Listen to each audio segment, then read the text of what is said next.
رمضان کا اصل میں جو پروگرام ہے، میں پہلے ذرا تمہیداً عرض کر دوں، یہ ہم صرف واقف ہیں روزہ دن کا اور رات کو 1 گھنٹے کی تراویح.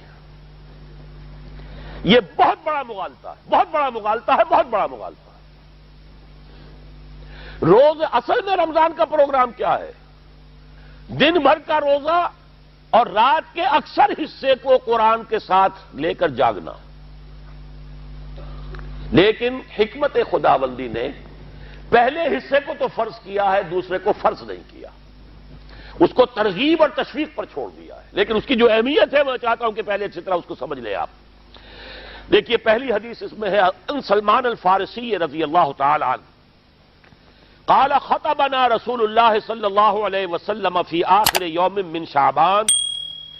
حضرت سلمان فارسی سے مروی ہے، انہوں نے فرمایا کہ خطبہ ارشاد فرمایا ہمیں اللہ کے رسول نے صلی اللہ علیہ وسلم شعبان کے آخری دن.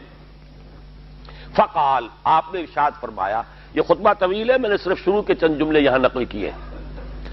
یا ایھا الناس قد اظلکم شہر عظیم، اے لوگو تم پر ایک بہت عظمتوں والا مہینہ سایہ فگن ہو گیا ہے. دیکھیے سایہ فگن سے وہ انگریزی کا محاورہ آپ کے ذہن میں آنا چاہیے، coming events cast their shadows before. ابھی رمضان شروع نہیں ہوا ہے، شعبان کا آخری دن ہے، تو وہ کمنگ ایونٹ جو ہے رمضان مبارک، اس کا سایہ آ گیا ہے تم پر. اس لیے حضور نے وہ لفظ استعمال کیا قد اظلکم، ظلال کہتے سائے کو. قد اظلکم شہر عظیم، بڑی عظمت والا مہینہ ہے. شہر مبارک، بہت برکت والا مہینہ ہے. شہر فیہ لیلۃ خیر من الف شہر، اس میں ایک رات وہ بھی ہے، وہ مہینہ جس میں ایک رات وہ بھی ہے جو 1000 مہینوں سے افضل ہے. انا انزلناہ فی لیلۃ القدر وما ادراک ما لیلۃ القدر لیلۃ القدر خیر من الف شہر. اب جو اگلے 2 جملے ہیں وہ نوٹ کیجئے. جعل اللہ صیامہ فریضۃ وقیام لیلہ تطوعا، اللہ نے ٹھہرایا ہے، قرار دیا ہے اس کا روزہ رکھنا تو فرض کے درجے میں، اور اس کی رات کا قیام تطوع کے درجے میں، اپنی مرضی پر، اپنی خواہش پر، نفل کے طور پر. یہ تم پر لکھ دیا گیا ہے، لکھا تو گیا ہے، جعلہ تو ہے. مجعول کا جو پہلا مفعول ہے وہ کیا ہے؟ جعلہ کا. مجعول اول کیا ہے؟ دن کا روزہ. اور مجعول ثانی کیا ہے؟ قیام لیلہ، رات کو کھڑا رہنا. اب یہ رات کا کھڑا رہنا، اس کی کتنی مقدار ہوگی؟ کہاں سے معلوم کریں گے؟ قرآن سے. جب یہ لفظ آیا ہے سورہ مزمل میں، یا ایھا المزمل قم اللیل الا قلیلا نصفہ او انقص منہ قلیلا او زد علیہ ورتل القرآن ترتیلا، یہ معنی ہے. اے لحاظ کمبل میں لپٹ کر لیٹنے والے، کھڑے رہا کرو رات کو سوائے اس کے تھوڑے سے حصے کے، یعنی آدھی رات یا اس میں تھوڑا سا کم کر لو، جسے پھر کہا مفسرین نے 1/3 رات کم سے کم. اور زد علیہ، یا آدھی پر بھی کچھ زیادہ کرو، یہ 2/3 رات ہو گیا. ورتل القرآن ترتیلا، اور قرآن کو اتارا کرو تھوڑا تھوڑا تھوڑا. یہ ترتیل، تفعیل، تنزیل. جیسے قرآن تھوڑا تھوڑا محمد پر نازل ہوا صلی اللہ علیہ وسلم، ایسے ہی تھوڑا تھوڑا تھوڑا قرآن اپنے اندر اتارو. ہیمر اٹ ڈاؤن، اپنے ذہنوں میں اتارو، اپنے قلب میں اتارو. اس کے لیے رات کو کھڑے رہو. اور قیام اللیل کم سے کم 1/3 شب کے اوپر اطلاق ہوگا، اس سے کم پر تو اطلاق ہے ہی نہیں. اگلی حدیث پڑھیے. اور یہ ہے جو عام طور پر ہر مسجد میں بھی آج کل خوب یہ گونج رہی ہوگی، حدیث بیان ہوتی ہے، اس لیے کہ بخاری اور مسلم دونوں میں موجود ہے، متفق علیہ روایت ہے. اس سے اونچا تو درجہ سند کے اعتبار سے تو حدیث کا کوئی اور درجہ اس سے اونچا ہے نہیں. عن ابی ہریرہ رضی اللہ عنہ قال قال رسول اللہ صلی اللہ علیہ وسلم، حضرت ابو ہریرہ سے روایت ہے، آپ نے فرمایا کہ حضور نے ارشاد فرمایا، من صام رمضان ایمانا و احتسابا غفر له ما تقدم من ذنبه، جس نے روزہ رکھا رمضان مبارک کے دوران اللہ پر یقین رکھتے ہوئے اور اس سے اجر و ثواب کے حاصل ہونے کی امید میں، اس کے تمام پچھلے گناہ معاف ہو جاتے ہیں. ومن قام رمضان ایمانا واحتسابا غفر له ما تقدم من ذنبه، اور جو کھڑا رہا رمضان کے دوران، کھڑا رہا ہے، جیسے ساما، میں نے شروع میں آپ سے عرض کر دیا تھا، یہ مصدر ساما یصوم صوما، قام یقوم قیاما، ومن قام رمضان، جو کھڑا رہا رمضان کے دوران، پورے رمضان کے دوران کھڑا رہا، ایمانا و احتسابا کی شرط پھر وہی ہے، غفر له ما تقدم من ذنبه، وہی اجر اس کا بھی ہے۔ ومن قام لیلۃ القدر ایمانا واحتسابا غفر له ما تقدم من ذنبه، اور جو خاص طور پر لیلۃ القدر میں کھڑا رہا ایمان اور احتساب کے ساتھ، اس کے بھی پچھلے گناہ معاف ہو گئے۔ اب یہ قامہ اور ساما جیسے آ رہا ہے ایک دوسرے کے ساتھ پیرلل ہو کر، اس کو نوٹ کر لیجیے۔ من ساما رمضان من قام رمضان، کیا یہ 1 گھنٹے کی تراویح جو ہے اس پر پوری اترتی ہے کہ نسبت خاک رابع عالم پاک، کوئی اس میں ریشو پروپورشن جڑتی نہیں؟ اگلی حدیث بھی پڑھ لیجئے۔ یہ وہی آگے عبداللہ ابن عمرو بن العاص رضی اللہ تعالی عنہما، جن کے بارے میں میں نے عرض کیا تھا، بہت ہی زاہد منش، بڑے عابد، ہر روز روزہ اور پوری رات نماز پڑھتے تھے، وہ راوی ہیں اس کے۔ عن عبداللہ ابن عمرو رضی اللہ عنہما ان رسول اللہ صلی اللہ علیہ وسلم قال الصیام والقرآن یشفعان للعبد، روزہ اور قرآن دونوں بندے کے حق میں شفاعت کریں گے۔ یقول الصیام، روزہ یہ کہے گا اے رب، اے پروردگار، انی منعتہ الطعام والشہوات بالنہار، میں نے تیرے اس بندے کو روکے رکھا کھانے پینے سے اور شہوت سے دن کے وقت، فشفینی فی، میری وجہ سے روکا رہا، یہ کھانے کو اچھے سے اچھے جو ہے وہ موجود تھے کھانے، اور پینے کے لیے اعلیٰ سے اعلیٰ مشروب تھے، یہ رکا رہا میری وجہ سے کہ روزہ رکھا ہوا تھا، اور جیسا میں نے کہا منکوحہ بیوی موجود تھی لیکن رکا رہا، تھامے رکھا اس نے اپنے آپ کو میری وجہ سے، تو میری شفاعت اس کے حق میں قبول فرما۔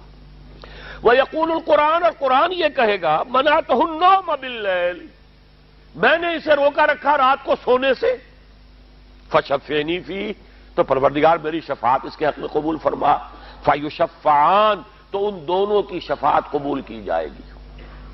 سوال یہ ہے کہ کیا روزہ 1 گھنٹے کا یا 2 گھنٹے کا ہے؟ تو یہ قیام جو ہے یہ 1 گھنٹے کا کیسے ہو گیا؟ تو میں نے پہلے کوسچن مارک آپ کے ذہن میں کھڑا کر دیا، اب جواب سنیے اس کا۔ جواب یہ ہے کہ اس کو اللہ تعالیٰ کی حکمت یہ تھی کہ اسے فرض نہ کیا جائے، اس کو معلوم ہے۔ عَلِمَ أَن سَيَكُونُ مِنكُم مَّرْضَىٰ وَآخَرُونَ يَضْرِبُونَ فِي الْأَرْضِ يَبْتَغُونَ مِن فَضْلِ اللَّهِ وَآخَرُونَ، اللہ کے علم میں ہے میرے کچھ بندے ہوں گے بیچارے غریب مزدور، دن بھر مشقت کریں گے، محنت کریں گے، وہ روزہ ہی رکھ لیں، بہت بڑی بات ہے، بہت بڑی بات ہے۔ وہ رات بھر کا قیام کیسے کریں گے؟ 2/3 رات کیسے کھڑے رہیں گے؟ آدھی شب کیسے ممکن ہے؟ لہذا فرض نہیں کیا، حضور نے بھی فرض نہیں کیا، نہ اس کو آپ نے لازم کیا، نہ اس کے لیے وہ زوردار جو لوگوں سے کہا کہ ضرور پڑھو، چھوڑ دیا پڑھو، اور سب لوگ پڑھتے تھے اپنے طور پر۔ اب یہ کہ کوئی آدھی رات کھڑا ہے، کوئی 1/3 رات ہے، کوئی پوری رات ہے، تھے اللہ کے بندے۔ لیکن 3 دن حضور نے یہ باجماعت نماز پڑھا دی، لیکن پڑھائی ہے وہ تہجد کے وقت، یعنی لوگ رات کے وقت جو بھی ہے کھڑے ہیں، جاگ رہے ہیں، قرآن پڑھ رہے ہیں، لیکن یہ کہ خاص تہجد کے وقت آپ اپنے حجرے سے برآمد ہوئے تو لوگ جمع ہو گئے، آپ کے گرد جمع ہو گئے۔ آپ نے 3 دن یہ 8 رکعتیں جو تہجد کی حضور کی ہوتی تھی، وہ آپ نے 8 رکعتیں پڑھائیں باجماعت، لیکن وہ وقت تہجد کا تھا، یہ نوٹ کر لیجئے۔ 4تھے دن بھی صحابہ منتظر رہے کہ اب حضور برآمد ہوں گے، تشریف لائیں گے، نہیں آ رہے حضور، تو کچھ کھنگار بھی رہے ہیں کہ کہیں پتہ نہیں حضور کہیں اونگ نہ آ گئی ہو تو ہماری آوازوں سے جاگ جائیں، پھر بھی نہیں آئے حضور۔ اگلے روز آپ نے فرمایا کہ میں جان بوجھ کر نہیں آیا، میں اگر یہ متواتر تمہیں پڑھاؤں گا تو یہ تم پر فرض ہو جائے گی۔ یہ ہے وہ رافت اور رحمت، بالمومنین رؤوف الرحیم، جو اللہ تعالیٰ کی شان ہے رحمان الرحیم ہونے کی، بالمومنین رؤوف الرحیم، یہ محمد الرسول اللہ بھی ہے، تم پر یہ سختی جو ہے یہ تمہارے لیے قابل برداشت نہیں ہوگی، لہذا میں نے یہ 3 دن صرف پڑھائی ہے، اگر مسلسل پڑھاتا تو فرض ہو جاتی۔ یہاں تک تو ہے حکمت نبوی کا معاملہ، اب آیا حکمت صحابی یا حکمت خلیفہ راشد۔ یہی معاملہ رہا حضور کی حیات طیبہ کے دوران، یہی حضرت ابوبکر رضی اللہ تعالیٰ عنہ کی خلافت کے دوران، یہی حضرت عمر کا بھی ابتدائی دور۔ لیکن دور خلافت عمر فاروق کے دوران یہ واقعہ آیا کہ حضرت عمر داخل ہوئے مسجد میں، دیکھا رات کے وقت ابھی کوئی باجماعت تراویح کا کوئی انتظام نہیں تھا. آپ نے دیکھا کچھ لوگ مسجد کے اس کونے میں کھڑے ہیں، ایک حافظ ہے، ساتھے تو حافظ نہیں ہوتے تھے نا، تو کوئی حافظ ادھر، انہوں نے 5 6 7 8 آدمیوں نے کسی حافظ سے گزارش کی، وہ انہیں قرآن سنا رہا ہے، وہ کھڑے سن رہے ہیں. کوئی دوسرے کونے میں ایک جمگھٹا ہے، کوئی تیسری طرف ہے، کہیں ہے، تولیوں کے اندر لوگ جو ہے وہ قیام اللیل کا حق ادا کر رہے ہیں. آپ نے فرمایا کیا ہی بہتر ہو کہ یہ سب جمع ہو جائیں کہ امام کے پیچھے، اور پھر یہ کہ اسے عشاء کے ساتھ متصل رکھ دے، تاکہ جس کو کہتے ہیں عربی میں ما لا یترک کلہ لا یترک کلہ، اگر کوئی شے کل کی کل حاصل نہیں ہو سکتی تو کوئی شخص بھی مسلمان بالکل محروم نہ رہ جائے، کم سے کم یہ 20 رکعت تراویح تو پڑھے اور قرآن سن لے، تاکہ کسی نہ کسی درجے میں تو اس کا بھی حصہ ہو جائے اس کی برکات میں سے. یہ ہے حکمت حضرت عمر فاروق کے فیصلے کی. اور چونکہ حضور نے فرمایا علیکم بسنتی و سنت الخلفاء الراشدین المہدیین، تم پر لازم ہے کہ میری سنت کو اور میرے خلفاء راشدین کی سنت کو مضبوطی سے پکڑو. یہ وجہ ہے کہ فقہاء اربعہ جو ہیں ہمارے، وہ سب کے سب اس کو واجب کے درجے میں رکھتے ہیں، اس لیے کہ یہ فیصلہ حضرت عمر کا ہے. عمر خلیفہ راشد ہیں رضی اللہ تعالی عنہ. لہذا یہ نظام بن گیا تراویح کا. اب میں اس کی نفی نہیں کر رہا، لیکن جو شخص سمجھتا ہے کہ اس سے اصل حکمت اور غرض و غایت پوری ہو گئی، وہ مغالطے میں مبتلا ہے. یہ تو علی الاقل کم سے کم اس درجے میں کہ ہر مسلمان کم سے کم اس درجے تک تو جو ہے وہ کچھ نہ کچھ حظ حاصل کر ہی لے، اور وہ اس سے محروم نہ ہو بالکل ہی.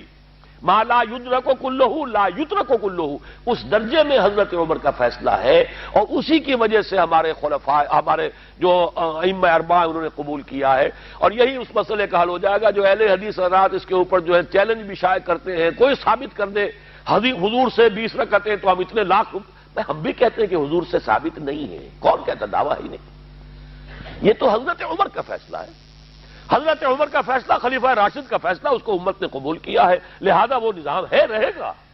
اور یہی جو ہے آپ کو معلوم ہے، حالانکہ یہاں اکثریت جو ہے وہاں پر وہ اہل حدیث حضرات کی ہے سعودی عرب میں، حرمین میں وہی 20 رکعت تراویح ہوتی ہے.